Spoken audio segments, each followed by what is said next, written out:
Fidelia, muy buenas tardes. Bueno, ¿Cómo está usted? La vamos a entrevistar. Muy bien, gracias. Señora Fidelia, ¿usted sabe qué se celebra el 12 de octubre? La fiesta de la raza.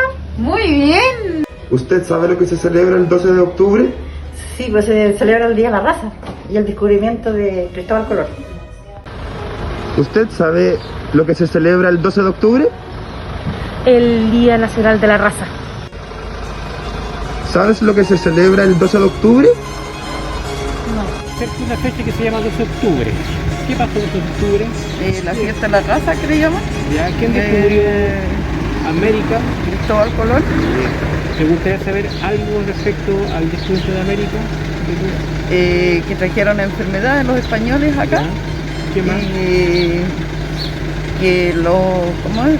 Esos fueron para los mapuches, algo así. Correcto, se contagiaron el pueblo precolombino. Sí. ¿Alguna curiosidad que te gustaría saber con respecto al descubrimiento de América? Sí. ¿Alguna inquietud que quieras que te respondamos con respecto a este descubrimiento? Los alimentos que ellos trajeron acá. Los alimentos que trajeron. Sí. ¿Ya? Las enfermedades que trajeron. Las enfermedades también, que son algunas las que uno conoce, pero no todas. Ya, Marcelo. Sí. Buenas tardes, profesor Carlos. Quería hacerle una pregunta. ¿Por qué el 12 de octubre es el Día de la Raza? Gracias. Eso sería. Se acerca el 12 de octubre, donde se recuerda el Día de la Raza. ¿Por qué se llama el Día de la Raza? Se llama el Día de la Raza porque se celebra el encuentro entre dos mundos, básicamente entre españoles e indígenas. Y la historia lo recuerda como el choque cultural entre la cultura occidental versus una cultura americana. Sin embargo, en este encuentro cultural se produce una mezcla significativa e intercambio entre ambos pueblos. Sin duda, los españoles trajeron un aporte a América y los americanos también influyeron en este aporte. ¿Por qué se llama el Día de la Raza en síntesis? Porque se recuerda el mestizaje entre dos mundos, el mundo europeo y el mundo americano, que van a reconfigurar el proceso histórico a nivel americano y europeo. Básicamente, Cristóbal Colón tomaría posesión de la isla de Guanaani en 1492, donde comienza a señalar el camino de conquista y descubrimiento de nuevos territorios. Más o menos a 250 metros al norte se celebra el Tratado de las Canoas, donde se pone fin a una guerra entre españoles e indígenas como consecuencia de la guerra de Curalaba. En estos parlamentos se van a celebrar entre españoles y europeos para buscar medidas de paz en la provincia de Osorno. Queremos saber por qué nos encontramos en este lugar tan importante llamado el Fuerte de Reina Luisa de la ciudad de Osorno. Este es un lugar bastante histórico porque si lo vemos hacia el frente tenemos la zona de lo que era Rahue, que era un cacicato en donde gobernaban los indígenas. Ese territorio de aquí era la parte de los españoles, en donde los españoles mismos construyeron este fuerte para asegurar el camino real, en donde venían las mercancías desde Valdivia hacia Chiloé, porque era importante para mantener las mercancías a salvo y que el reino de Chile quedara a manos de los españoles. Nos encontramos en un lugar muy importante de la ciudad de Osorno. Aquí es donde se firmó el Tratado de las Canoas, un tratado de paz entre huilliches y españoles. Acá podemos ver, ¿cierto?, el río Rahue que procedió directamente hacia los huilliches y tenemos el río Damas que fue el río de pacto, ¿cierto?, que fue de los españoles. En este punto es muy importante ya que aquí se trató la paz entre ambos bandos. Siempre he tenido la duda de cuál es el origen de la lengua castellana. Buenas tardes, ¿cierto? En esta conmemoración de un nuevo día de los pueblos originarios, hay una pregunta que formuló una de mis alumnos con respecto a cuál es el origen de nuestra lengua castellana. Ya, para responder esta pregunta nosotros nos tenemos que remontarnos al año 218 a.C., cuando los romanos invaden la península ibérica. La península ibérica es lo que nosotros hoy día conocemos, ¿cierto?, como España. En la península ibérica había pueblos originarios como los celtas, los iberos y los bárbaros. Los romanos llevan su lengua a estos pueblos y se unen a los dialectos que ellos hablaban y dan origen a lo que nosotros conocemos como las lenguas romances o lenguas románicas, entre ellas el castellano. Pero nuestra lengua originalmente proviene del latín vulgar, porque es el latín hablado por el pueblo que llevan los legionarios a la península y aparece un proceso de asimilación de ambas lenguas y esta asimilación da origen a lo que nosotros conocemos como el español, también el francés, el italiano.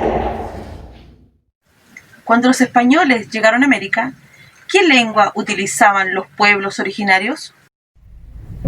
Buenas tardes. Respondiendo a la pregunta que nos hizo la estudiante, la señorita Bernarda, cuando los españoles llegaron a nuestro continente, acá existían imperios y pueblos que hablaban sus propias lenguas. Por ejemplo, el imperio Inca estaba ubicado donde actualmente se encuentra el país Perú. Ellos utilizaban la lengua quechua, de ahí provienen palabras como cura, poncho, morocho, chacra, chulla y carpa. También existía el Imperio Maya, actualmente donde se encuentra ubicado México. Aquí se hablaba la lengua náhuatl. Esta lengua nos deja palabras como chamaco, chocolate, cuate, guacamole. En nuestra zona se encuentra el pueblo mapuche, que estaba ubicado en territorio chileno y argentino y utilizaba la lengua del mapudungun. De ellos conservamos palabras como laucha, guarén, pichintún, pilucho y yapa. También existían otras lenguas como el guaraní, el aymara y entre otras. ¿Por qué los argentinos, peruanos y bolivianos hablan distinto a nosotros, siendo que todos utilizamos la lengua castellana? Esto yo lo tengo que explicar como un fenómeno por la extensión de nuestro territorio y en donde se habla el mismo idioma. Ahora, ¿por qué nosotros hablamos diferente a los otros pueblos? Es porque cada pueblo va a tomar modismos propios, palabras indígenas de su propio pueblo aborígenes, lo que significa que en cuanto a lo que es vocabulario vamos a presentar diferencias, pero todos hablamos la misma lengua española. Por ejemplo, los argentinos usan un índice idiomático que se llama el vocé, nosotros el po. Y así sucesivamente, nosotros cuando vemos telenovelas venezolanas, ¿cierto?, mexicanas, y la chingada, y otros términos, como que no los relacionamos, porque no corresponden a nuestra realidad.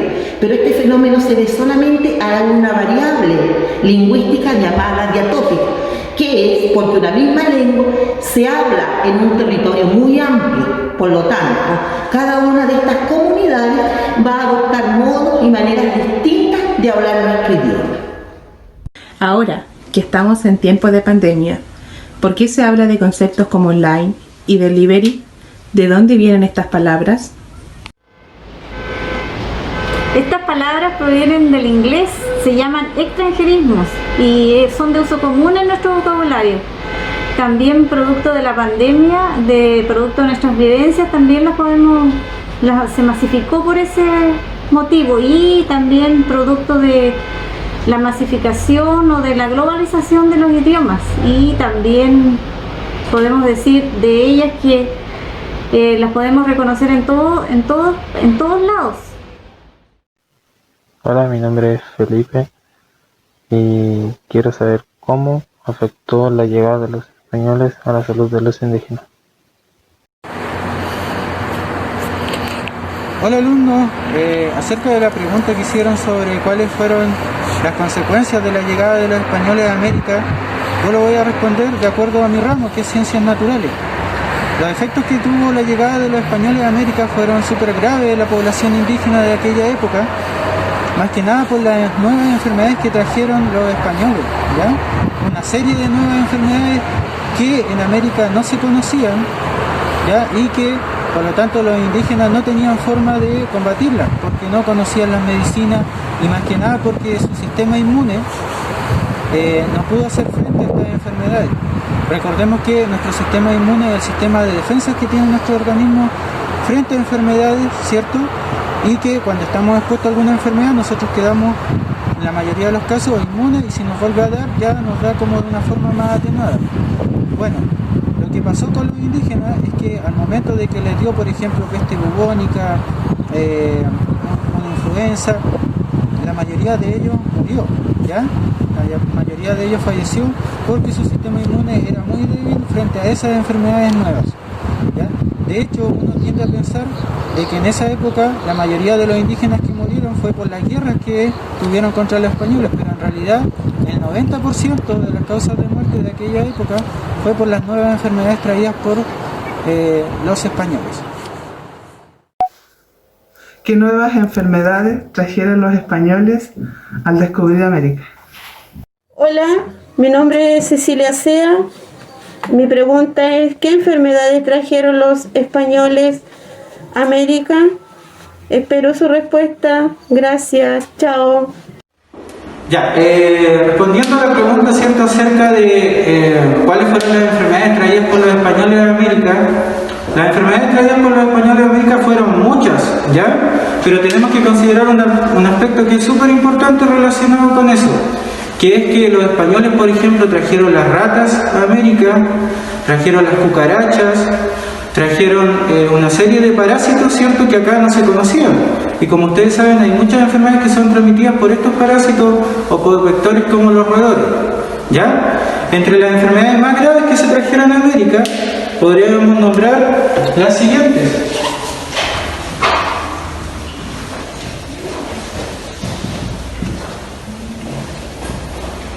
El sarampión, la viruela, la sífilis, la gonorrea, la peste bubónica,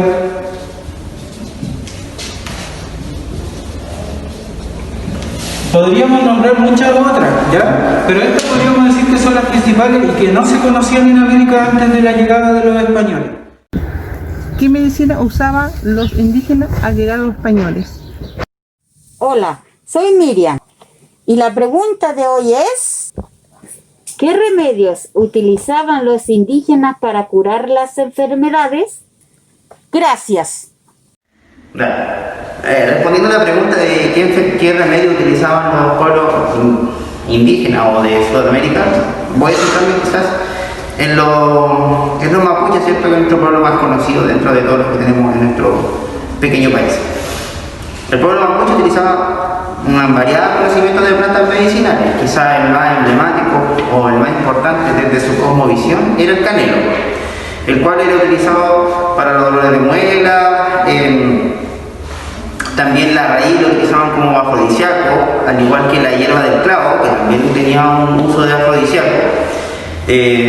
Luego podríamos pasar a plantas como el boldo, el cual su infusión o esta preparación, la mayoría de las plantas son como infusiones, ¿cierto? Que tomamos la agüita, colocamos la hojita, agüita un poquito caliente, hirviendo, ¿cierto? Y se prepara una pequeña infusión que uno puede tomar y recuperarse. El boldo se utilizaba para mejorar la acidez estomacal, para todo esto, no solamente como la acidez, sino también a problemas del hígado, principalmente. ¿Qué otra planta importante podríamos decir? El paipa, que es para el dolor estomacal, ¿cierto? Cuando nos podría mucho, una infusión de paipa. Tengo una pregunta para este día del 12 de octubre, el Día de la Raza, sobre qué alimentos aportaron los españoles a América. Bueno, ¿qué alimentos aportaron los mapuches? Son variados, ¿cierto? Quizás el más importante, que de hecho el pueblo mapuche igual lo adoptó, es el trigo. El trigo es un alimento que proviene de los españoles, ¿cierto?, el cual se hace la harina, se hace el pan, que hoy día es uno de los alimentos más conocidos por nosotros, el pan. Este trigo no era propio de acá, ¿cierto?, si bien hay algunas bebidas que son propias de nuestra cultura, pero no era de nosotros. De hecho, el pueblo mapuche, por dar un ejemplo, ellos comían lo que era la papa y el piñón, o el pehuen, como le dicen ellos, que es este fruto que da la araucaria, ¿sí?, el pehuen con piñón. Y esa era la fuente de carbohidratos que ellos tenían, distinto a la que conocemos hoy día, que la mayor fuente de carbohidratos que tenemos es el trigo. Principalmente el trigo, Otros cereales podría ser, cereales de avena, ¿cierto? Que era algo que ellos utilizaban. Pero alimentos que ya existían acá, estaba el maíz, la papa, como mencioné, el tomate, que fue uno de los grandes aportes que tuvo Sudamérica hacia el mundo. Un fruto que, de hecho, los españoles cuando lo vieron no se lo querían comer porque era de color rojo. Y rojo siempre ha sido un peligro. Hola, profe. ¿Cuál fue el aporte de los europeos a las matemáticas? Buenos días, queridos estudiantes. En el marco de la conmemoración de este encuentro de dos mundos, el europeo y el americano, vamos a responder algunas preguntas. Específicamente, ¿cuál fue el aporte en el ámbito matemático que hicieron los europeos al llegar a América? Y respondiendo a la estudiante Beatriz, tenemos que primero situarnos en el contexto histórico. Europa en ese tiempo estaba, ¿no es cierto?, en ese periodo donde la influencia de la Iglesia era muy importante. Por lo tanto, hay muchas interpretaciones matemáticas que tienen que ver con la interpretación también de la Iglesia Católica. Pero en general, los años 1400 aproximadamente, la matemática europea estaba fuertemente influenciada por el conocimiento que adquirieron en Oriente y en la India a través de los viajes de descubrimiento y de conquista. La matemática nació en Oriente y se fue expandiendo hacia Europa. Obviamente el desarrollo matemático que tenían los europeos con respecto a los americanos era mucho mayor, ya que había ya el tema de la escritura, el tema de la impresión de libros, había mucho más desarrollo tecnológico también y cognitivo. El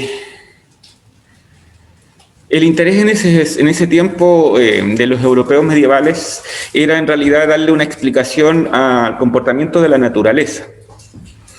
De hecho, ellos pensaban que a través de la matemática podían entender el orden de la naturaleza, y influenciado, como dije al principio, por el concepto religioso de Platón, de Timeo y con la Biblia específicamente, donde se usaba una frase que dice ordenando todas las cosas en medida, número y peso. Se supone que Dios creó todas las cosas en esa proporción, medida, número y peso.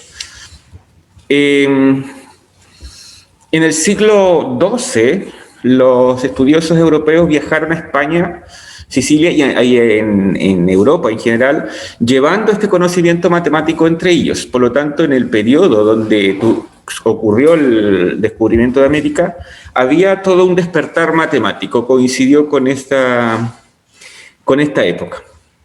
Entre los aportes más significativos,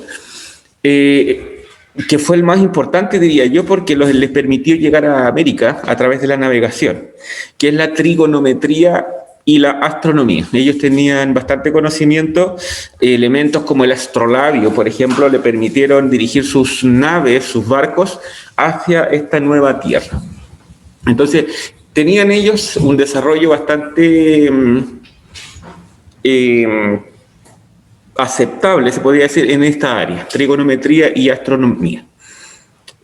A pesar que habían pueblos en América que también la tenían, pero los europeos la tenían ya en libros con fórmulas matemáticas, cosa que en América todavía no existía. El cálculo matemático, y específicamente los algoritmos, fue otra de los avances que trajo la matemática europea al continente. Cuando hablamos de algoritmos nos referimos al modo, por ejemplo, de sumar, al modo, por ejemplo, de multiplicar. Los pueblos precolombinos, si bien es cierto, usaban la matemática, pero muchos de ellos no tenían un algoritmo, sino que más bien era icónico a través de dibujos o incluso a través de la oralidad, es decir, en palabras. En cambio, el europeo ya tenía textos, ya tenía algoritmos, formas establecidas para hacer esos cálculos. Y yo diría, a modo de opinión personal, que el aporte mayor que trajo la matemática europea a América fue la geometría, a través de un libro que se llama los elementos de Euclides. Los elementos de Euclides definen toda la geometría que nosotros conocemos. Y ellos trajeron, justamente un par de años antes de su viaje, había sido publicada la primera versión en latina, en español, de este libro de Euclides. En él se define toda la geometría básica.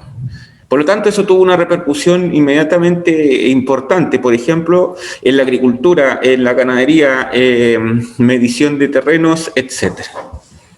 Y esos serían más o menos los aportes más importantes de los europeos. Muchas gracias y nos veremos pronto, esperamos. Los pueblos precolombinos usaban las matemáticas. ¿Y cómo eran?